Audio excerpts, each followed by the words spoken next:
Let me make sure I'm uploading. Thank you, by the way, cool in chat for that. That's super helpful. It's on my end, by the way. Something is No, that's all right. incorrect. We'll do that instead. Hopefully that's a little bit better. Okay, cool. My apologies. Because I was thinking, honestly, on my end, I was going, is it like comedian based or is it comic book based? In Yeah. terms of where you were landing. Okay, what's one comic you think everyone should read or be familiar with in general? If you had to pick one, you listed off a bunch of different One. lanes, but you have to go one. The Long Halloween. Long Halloween. Okay, tell me more about that Yeah. because I don't know that one. It's a Batman comic, Okay, and it's like so a lot of the Chris Nolan trilogy got was it. based on the Long Halloween. Hmm. But it's got a massive rogues gallery, and they introduce a new character called Calendar Man in it. I don't want to give too much away, just in case no one has read it and they want to read it and have no spoilers. But basically, yeah, there's like it's the introduction of like Carmine Falcone and like obviously the Joker's in it, and there's just and Two-Face as well is introduced in the book as well. Like it's just a really, really, really good comic. That's the one. Yeah. Hmm. Okay, I'm gonna have to do Yeah. But some. like, on top of that, there's like the Killing Joke. The Killing Joke is freaking awesome as well. Like, um, I'm spacing out on what the name of it is, but it's the comic where Bane breaks Batman's back, but it's a three-parter, and then like Batman like ends up going into hiding and recruits Azrael, and then Azrael ends up being like this like Batman, but on steroids and starts killing people and stuff like that. So anyway, I giant nerd. we have to get into it. You brought it up. You have the tattoos, so we have. Do you have like a full collection of just like comics too, like the physical media too? Yeah, Yeah, nice. Yeah, yeah. They're in that. nice. Yeah, yeah. I love it. Ooh, we do have a question. Favorite Batman movie? Oh, I mean, you can go with the standard one, which is The Dark Knight. Mm-hmm. I think Batman Begins really pushed the envelope, and like because of that, like a lot of other like comic book movies or comic book heroes eventually like started going like down a darker route, Mm-hmm. which I think was cool. Yeah. But like you can't really beat like Heath Ledger's Joker Mm-hmm. and like Aaron Eckhart as like Harvey Two-Face. Like, Yeah. yeah, That they did one. a really, really good job. So Yeah. yeah, I think The Dark Knight. Yeah, Yeah. that one for me, that's my personal. I always have to. I live in the Chicago area, and that opening scene in The Hmm. Dark Knight where they crash into the bank, that was. I used to work in Hmm. that building, so anytime like somebody would come and Oh, visit really? at work, I'd be like, "You remember the opening scene in Batman? This is where it was," and then they'd be like, "Oh my God, wait, yeah, it feels familiar now." Yeah. So that one That's always makes mad. me. Yeah, I actually forgot that they filmed a lot of it in Chicago as Yeah, well. That's cool. yeah, our own little Yeah, Gotham that's over mad. here. Hell yeah. Yeah. We have that and like Dave Matthews of like the big like stories to tell people when you're kind of walking around. What about the Chicago Bears? What's going on with them? Oh my God, don't even get me started. It's devastating. It's like actually, especially, sure I feel like in every area there's like a state or like a province or a city that you hate the most. And for me, it's Indiana. So for them to then Mm-hmm. say that they're going to Indiana is just like, oh, it's just such a stab in the back. Yeah, Yeah, right. yeah, No, fair enough. yeah. We've got a thing. We got a thing in Australia with it's rugby league, so Okay. like football. Yeah. And we've got like New South Wales, the state of New South Wales versus the state of Queensland, Hmm. and every year Queensland seemed to win, and we were doing quite well. So like we've got like this massive rivalry between the two states, Hmm. and we seem to be doing quite well. And then the last game we just got absolutely annihilated. So yeah, I Oh. understand feeling kind of Just a bit like, salty about a yeah. different state. There was like a rug, and well, I think it's like the state's rugby. I don't know, but there was some sort of big rugby invitational going on in Chicago this weekend that I was actually looking at going to because it just looked like it'd be a fun random thing to go to around here. We don't have enough of that, Hmm. so I'm always kind of like seeking out, I don't know, just random stuff like that to go to in the city. Yeah, you should check it out. Yeah, yeah. Yeah, it's a lot of fun. Yeah, my brother played rugby, so I was like familiar with him playing in college. Not anything like really big, but that's at least my exposure to it. Crazy, like Yeah, the cool. the picking up of guys in the middle of the field to like get a ball Hmm. over. Wild, wild. Yep. Okay, speaking of Instagram though, I was doing a deep dive. I like to do like a little kind of like a creepy poll from your Instagram of just like random questions. Hmm. And I love your overall Brooklyn brain rot series of Oh, yeah. Yeah. I thought those were so fun. I commented on the one the Cotton Eye Joe, like I don't know, it was just like a ramble probably in the middle of a long practice or something. But I saw there was a clip of a groan tube. Were you the one that put Yes. okay? Is that going to be in a Brooklyn Yeah. comic Yeah. song soon? A groan tube somewhere in the background? N- well, now that you mention it, we might have to put it in. We did have so funny story when I first wrote Parallels, I showed Steve, bass player, and he goes, "Oh, at the start, like in the intro with that like kind of swell build up, you should put in a screaming caterpillar." And I was like, "What? What? Like, what are you talking about?" He's like, "That episode of The Simpsons where they find the screaming caterpillar and it's endangered. You should try and get the sound bite and put it in there." So I got the sound bite and I put it in there, but you just can't hear it, but It's it's in there. I love that. Little Easter eggs like that. That is just so perfect of you. Do you have anything Yeah, else like that? Any other clips that you pull in? That's big too, I think, in like the emo kind of space is always putting like a sound bite of something. yeah. I don't think we have anything else. Um, yeah, as far as other sound bites are concerned in the songs, but I've got like some other ideas Mm, like for the next songs and stuff like that. So maybe we'll see. I'll have to put a groan tube in there. yeah. So Now that just a little breakdown and then yeah.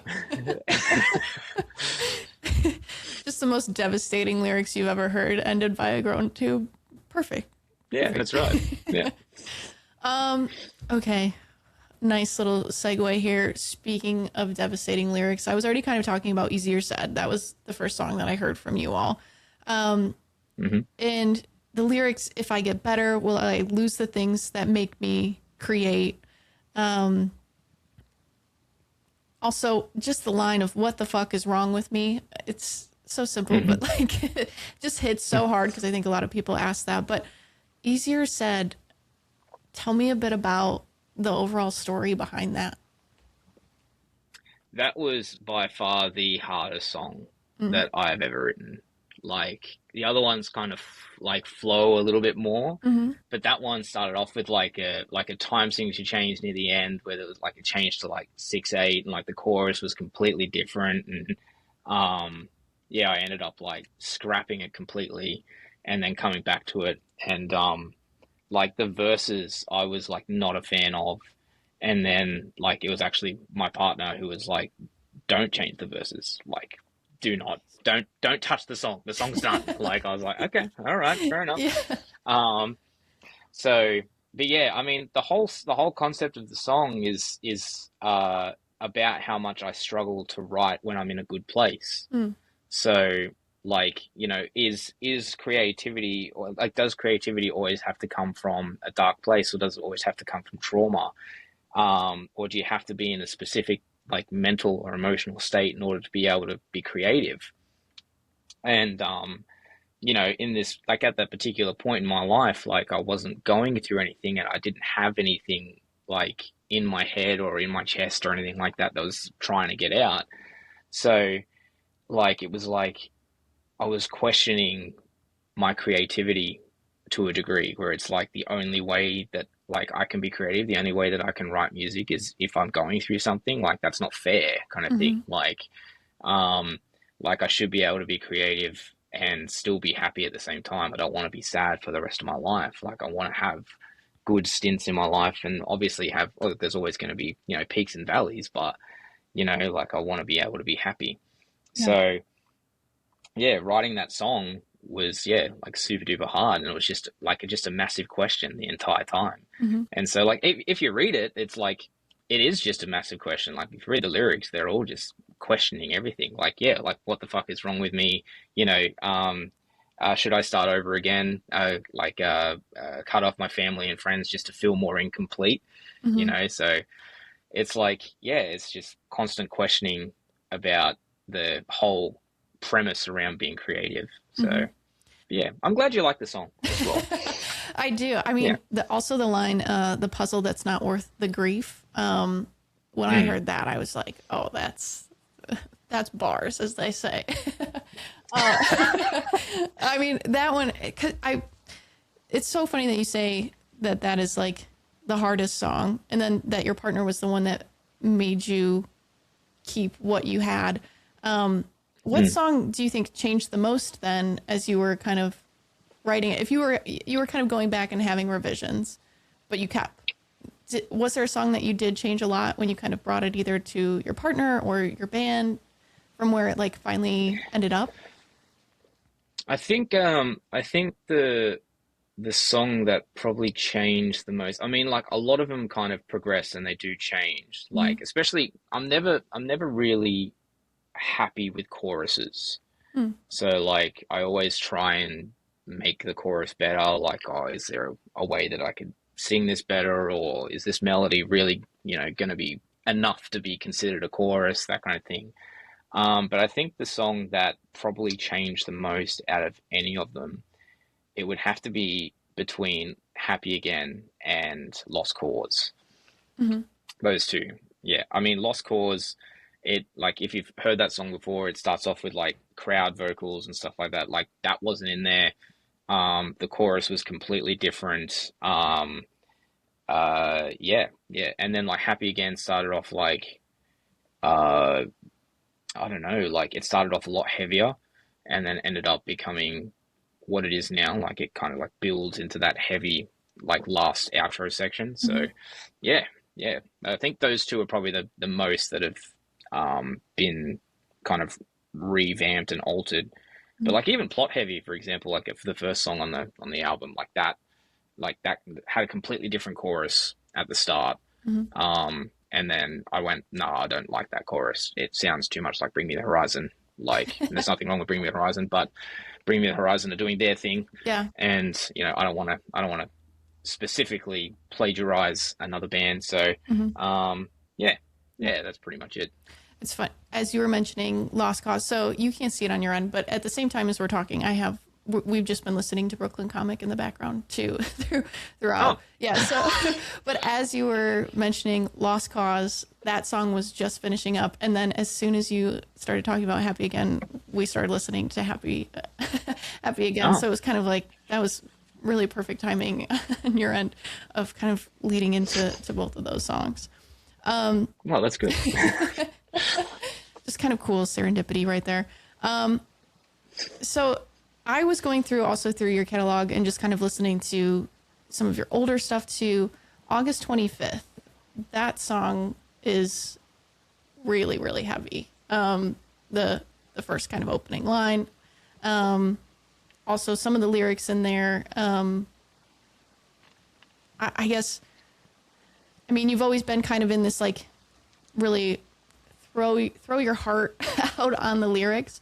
When it comes to performing this stuff live, how do you kind of, I don't know, how do you even get away with it, you know? Like how can you get through it on your end too? Um, I think like it's it's a hard balance Mm, because I'll like when I write these songs, like I do wear my heart on my sleeve a little bit, and a lot of them, a lot of the songs, just based on the lyrics, you can kind of have an understanding of what is kind of going on at that moment, especially Mhm. with August 25th, like that was a particularly heavy portion of my life.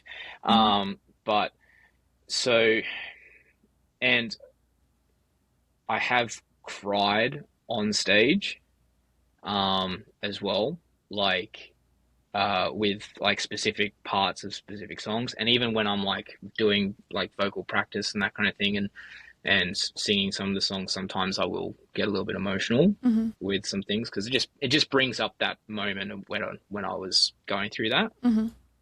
But I think uh, the I don't think it's the songs uh, context anymore that makes me emotional about the song.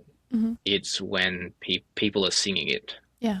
So when when they sing like I remember when we came out with like a 3-track EP, and Charlie's song was one of the tracks, and like I was singing it and we got to the chorus, and then like this crowd of people that we were playing to, which was up in Brisbane, were just screaming the song, like song lyrics back, and I couldn't get through the chorus.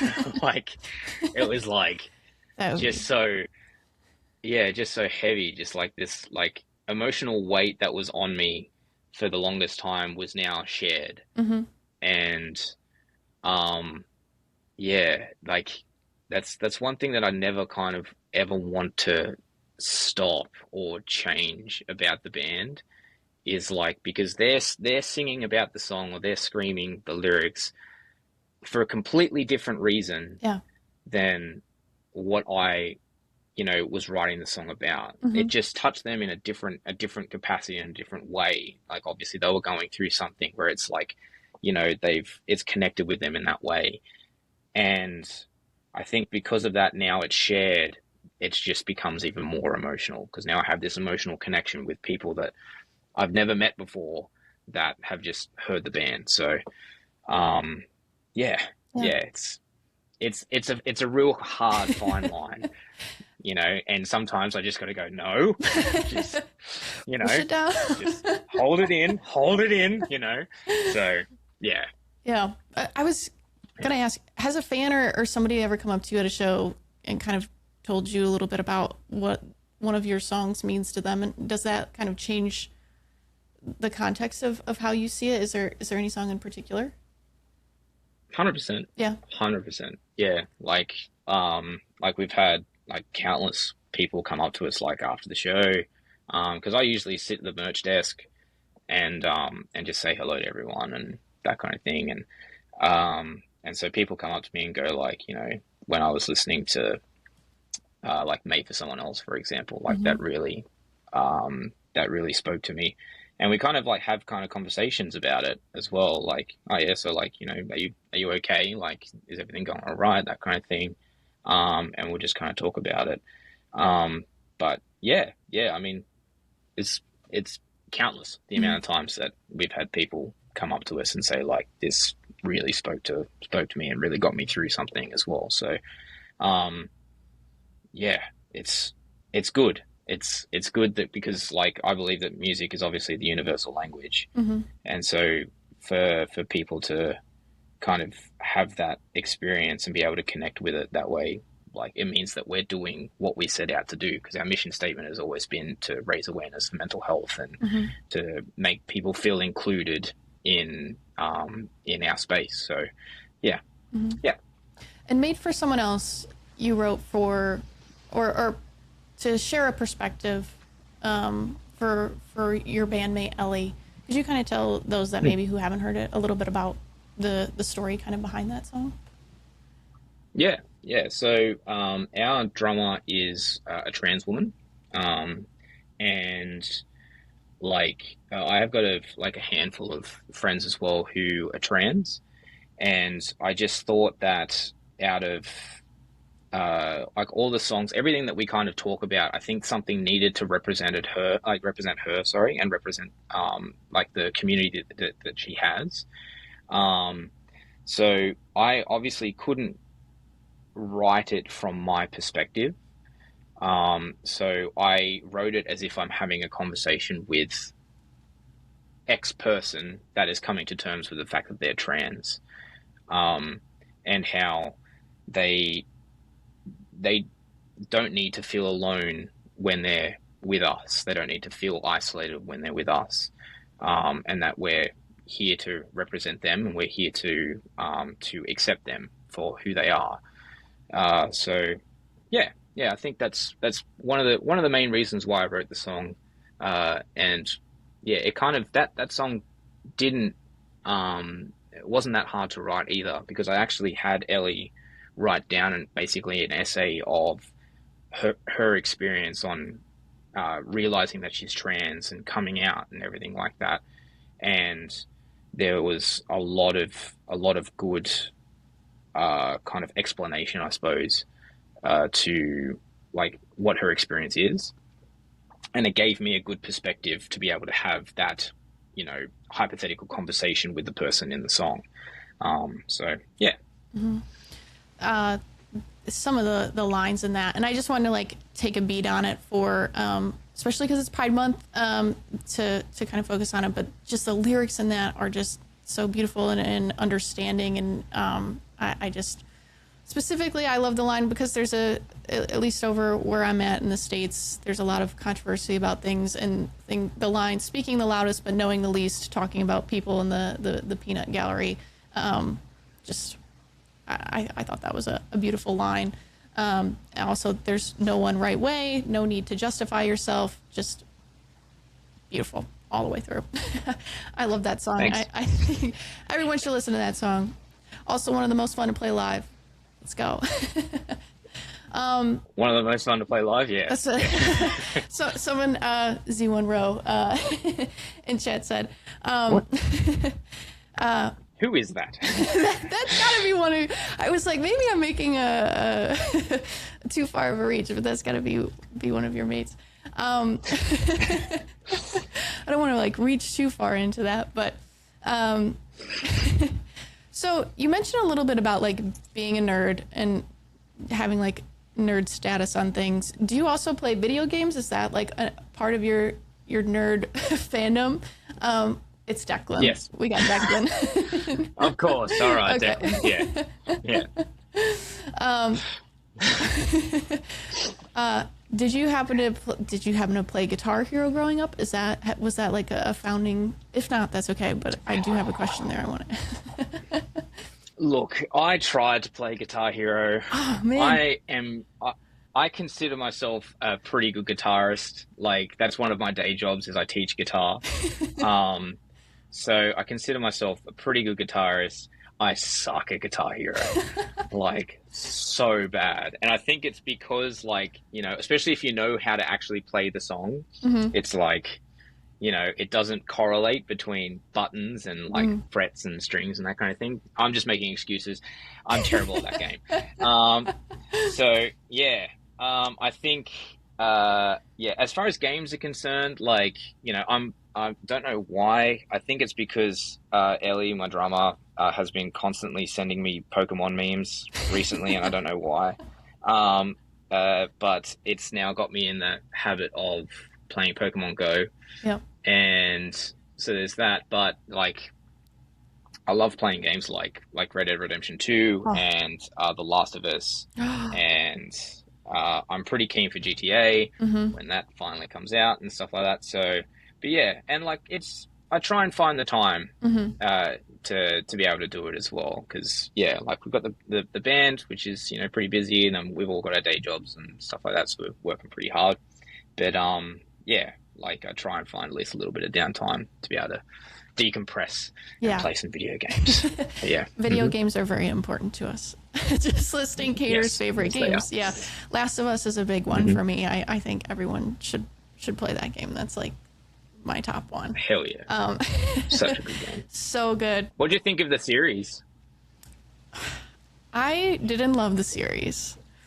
I know, which is like there were episodes that I really loved, but for me, I know, wow, what a bad take. I know. I just think everyone's gasping.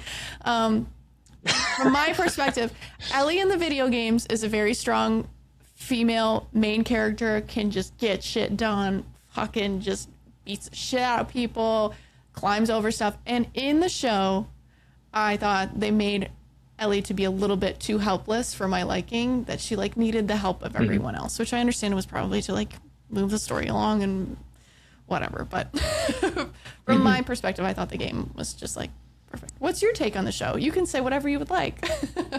With my long preamble. I loved the show. I thought it was a great take on an already fantastic existing medium. Yes.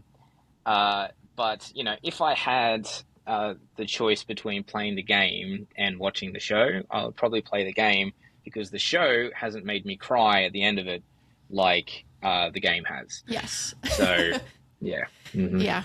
The game. Yeah. Oh my God. The game. And then the second one. Oh, even harder. Yeah. Specifically, the end of the second one made me bawl my eyes out. Oh my God. And like, I didn't realize what time it was as well. It was about maybe 5:30, 6 o'clock in the morning when I finally finished that game. And like the sun was coming up, and I am just on the lounge bawling my eyes out as like the sun is rising. Oh my God. And I'm just like, oh my God, it's so beautiful. Yeah. So perfect game. Yeah. Mm-hmm. Ugh, I just love it.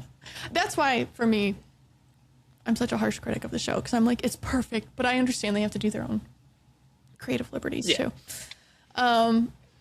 What's an album that changed your life? Hard question. An album that changed my life. The first album that ever, like, that I just became absolutely obsessed with, and just wanted to be these people, was Green Day's American Idiot. Just, yeah, like, I think I was like maybe 10 or 11 when that album came out. And like, I remember watching it on, we like, you guys have MTV. We had a thing called Rage. Okay. And yeah, Rage is, basically the same thing as MTV. We had a host, and then there'd just be a bunch of music videos that had been played throughout the day. And yeah, I remember like sitting there just watching it, and then all of a sudden, like, the American Idiot video, like music video, came out. And I remember watching this at like 10 years old, just being like, what is this? Like, this is insane. And like, so I just wanted to be them. And so I think that changed my life, because prior to that, like, I've been getting taught guitar for a couple of years, and I just hated it. So when I finally found that kind of inspiration from a particular band that I really enjoyed, it kind of all just stepped into place, I suppose. And now I can't envision my life without music at all. So I think that's probably the album that changed my life. But, you know, as far as like, you know, throughout the years, there's been plenty of albums that have, you know, just been massive for me. So, but yeah, let's say American Idiot. That's a fantastic pick. Fantastic. I mean, once you kind of lock onto an album like that too, that you like associate all the memories that you've had with it, and like kind of being that defining album for like, oh, this is going to change who I am like from here on out, you know, you just kind of like feel it switch, like, oh, this is going to be part of me now. It's just so beautiful. And also hearing like your music now, I mean, you've completely made your own different sound, but like you can just kind of hear where like that influence could come in of just like getting more into the emo scene and alt, and how that's led you to where you are now. I just think it's so cool. Basically, yeah. Yeah. I still want to be Green Day. Yeah. Just guitar down to your knees when you're performing. Yeah. That's it. I don't even play guitar in the band. Yeah. But I'll just have an imaginary guitar that's down to my knee. Yeah. Yeah. For the overall like emo scene and how it's kind of, I mean, maybe it's just because I'm so invested in it too, but I feel like there's been a huge revival of just like emo being, I think, more commonplace. And I do think it's just also the general state of the world sucks. And so we kind of gravitate more towards like hardcore music. But what excites you the most about the overall kind of like scene right now for emo music? I think the lack of gatekeeping is the big one, because like, you know, I think like back in the day, you had to be a certain sound to gain some sense of popularity. Hmm. But nowadays, it's like, you can kind of pave your own way a little bit more than what you could back in the day. So I think like with all these kind of subgenres that are coming out, the use of electronic, the use of underground, but it's still emo in some capacity or still alternative in some capacity. I think that's something that really excites me Hmm. for like what's to come with the alternative scene or the emo scene. So yeah, I mean, like everyone's kind of got their own unique sound. Like even bands in Australia that we've played with, um, like yeah, we just find them awesome because they don't sound like anyone else because Hmm. they've incorporated something which you wouldn't necessarily have heard or seen like 20 years ago Hmm. because like all those bands were kind of gatekept and just like you have to write this specific kind of music, otherwise it's not going to sell, that kind of thing. So but now it's like completely different, and I think that's just very exciting. Yeah, I think it's a Yeah. wonderful thing. I mean, I also, I mean, I don't know, maybe it's also, I always have to like caveat, maybe it's just the communities that I'm involved in too. It's just like how inclusive everyone is. It's just like, if you Mm. like the sound, like come to the show. And just like sharing it out and just trying to like build a bigger community of people that are all kind of like a similar, more welcoming mindset.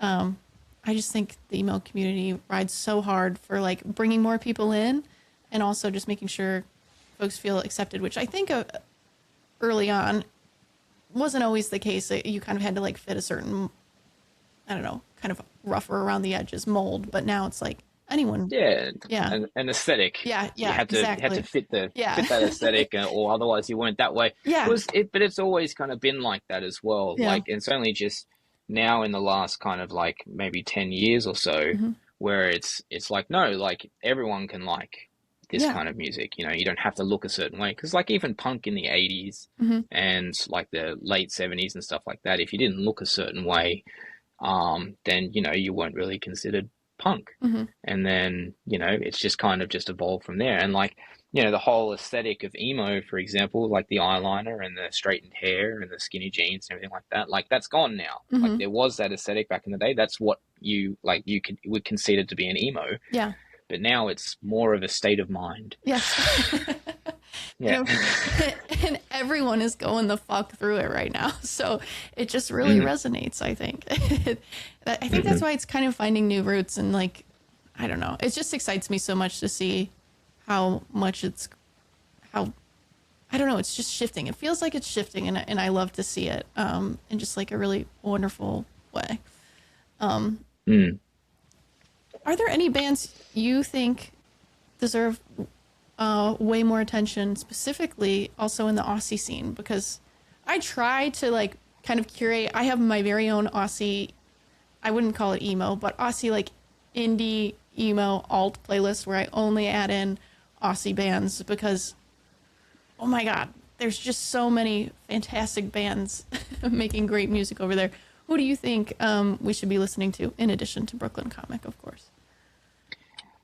Yeah, I was going to say. So now Finding Better Health are Mm, good friends of ours, okay, and I I'm writing think these down. yeah, Finding Better Health, they're pretty up there. So they're um a little bit more kind of on the alternative side than us. And I just think they're uh, cool guys, and like they've just got a cool sound. Mhm. So yeah, Finding Better Health. I think in the pop punk realm, so less kind of emo or alternative, but more in that kind of like pop punk realm. Besties is another Besties. band as well. Yeah, so Besties are pretty cool. They're cool guys as well. I think I'm just rattling off just our mates though. So Hey, yeah. that's what it's for. That's what it's for. I feel proud that I have Finding Better Health on one of my playlists. So I feel Hell yeah, I really that's do good. try. I don't know why, but like the Aussie space, I just like somehow I'm always ending up over in that algorithm because there Hmm. is like I don't know like a weird intersection of Midwest emo of what we call it in the States and I don't just regular Aussie emo, I guess, that have crossed over. Yeah.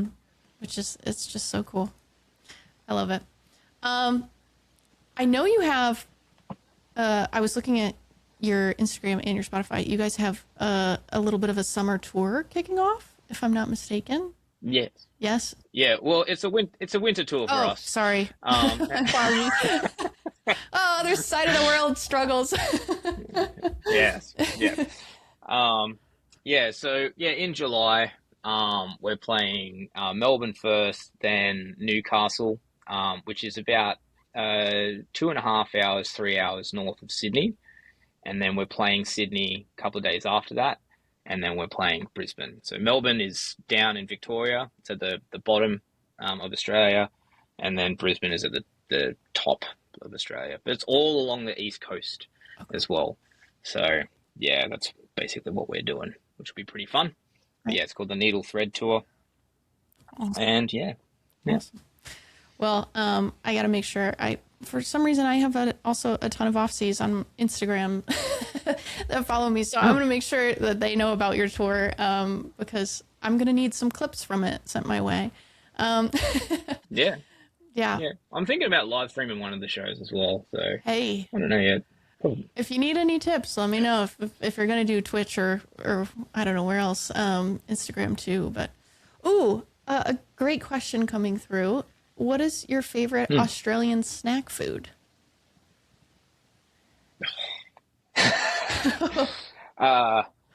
Tim Tams. Tim Tams. Nice. Do you have Tim Tams over there? We do. Just within the last couple of years, I've had Tim Tams. Those are a classic. Actually, within the last 2 weeks, I had my first Vegemite experience, and I loved it. How'd you find it? Yes. Good. So I actually said, give me more. They started me with like a low dose, an American dose. And then I was like, hey, we could up this a little bit. You'll get to my standard where I eat it with a spoon. Oh, as well. yeah. So, Okay. That's yeah. the next level. Yeah. One of my, my best friends, she recently, her significant other's brother got married to an Australian, had a whole bunch of Australians come over to the Chicago area, and they all got to try Malort for the first time. I don't know if you've heard of Malort. It's a Chicago liquor. It's horrible. Okay. I describe it to if you were to piss into a water bottle and then leave it in a car for a summer month. I have experienced the taste of that actually. Yeah, personally. Yeah, it's not great. Okay, so you know.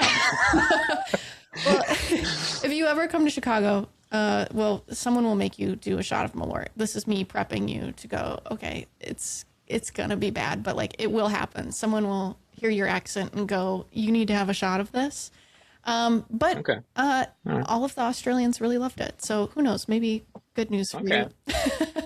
Well, it's probably because a lot of our beer just tastes like piss anyway. So, well, you run it through the shoe, so just to get the extra flavor too, right?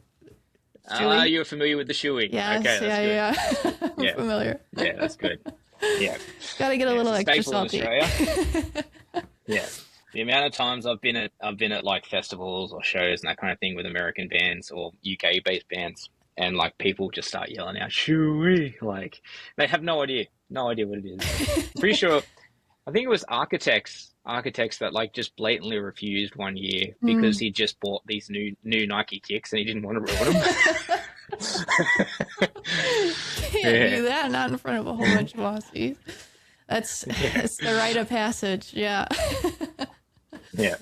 Awesome. Yeah. Well, I just want to say thank you so much for coming and hanging out on the stream. I really appreciate it. It's been a blast to talk to you, and just your music's incredible. You do not have a bad song. So just thank you so much for giving us a little bit of your day tomorrow for us. But I just appreciate it so much. No, thank you for having me. It's been a delight. Well, I hope so. Yeah. I hope so. Quick ask before you hang up. There will be this like upload screen that you'll see. If you could just let that reach 100%. It usually is pretty instantaneous, but one time I had there was a drop off, and then I didn't get the rest of the recording all the way through. So just once you get there, let it reach 100%, and we'll be good. But I have one more thing to add yes. before we finish. Yeah. Yeah. So how you pronounce Aussie? Oh no. Wait, yes, educate me. Educate So me. This is good. I need it. so so Americans take note, right? It's not Aussie. Yeah. All right. We don't put emphasis on S's, Okay. right? It's Aussie, Aussie. as in Ozzy Osbourne. Ozzy Osbourne. Okay. I can. That will be ingrained in me for the rest of the time. I promise. Very I will good. not let you or the country of Australia down. I promise. Or wait, did I Thank even you. say Thank you. Is it Australia? No, I won't get into it. I'll make myself look dumb.